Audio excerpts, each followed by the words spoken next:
So this is another video from Amass Games, and this is Nimble.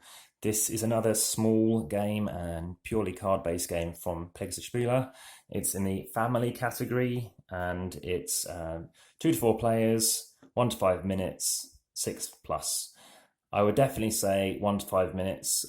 1 is more on the likely side. I think games have taken around 1 minute 40, something like that. So rules. We have them in English and we have them in German. Typically quite common for them. I have put elastic bands on them. They do fly around. The theme, I will say, there is no need for, well, in some respect you might feel like there needs to be a theme because it doesn't transpire, as you'll see from the cards. It's meant to represent some kind of classic tales. And yes, there's quite cute artwork involved, and it's to do with various things about Moby Dick and going around the world. And here are the cards in question based on the suit. And in this instance, some of them aren't quite in the right position, which you will need to make sure they are together. This is not a game where you ever need to shuffle your cards. There are some more here, but they're all going to be the same. So they're 4 different colors. So dependent on the number of players, you're going to be using these. So how does it work? Well, underneath or the other side, you're going to see these symbols. Again, there's a little bit of a reference to, for example, Alice in Wonderland and various other kind of those novels I mentioned. Having said that, it's not too clear what they are. Around the World in 80 Days seems to make sense. But having said that, you're playing this game, and this is a fast game, it's a dexterity game. To see and match them, you're definitely going for colour and colour alone. So what you're doing is, what I intend to do is, if it's a 4-player game, and if I've played it the most, or if you know somebody's played it the most, they're just going to choose a card and just chuck it out. And basically that's how the game starts. If it's a 3-player, of course, just do 1 each, and then 2-player, again, if you've played it the most, you just chuck in one of your cards. The aim is to get rid of all your cards.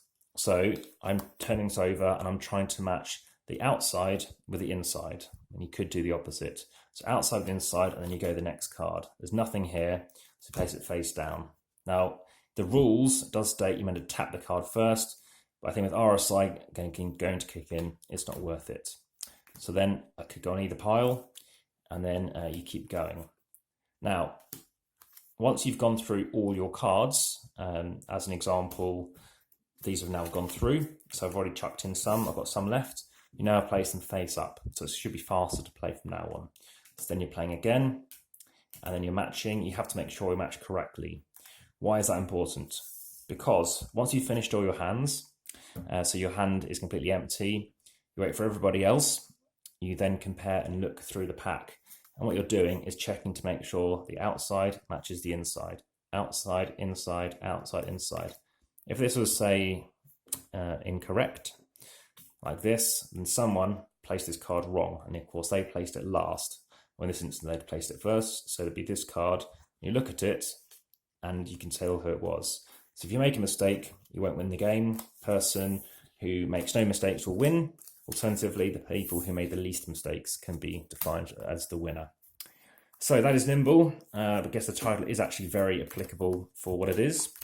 It's a game I thought initially it wouldn't be very appealing to people because it's just really a speed game and pattern matching.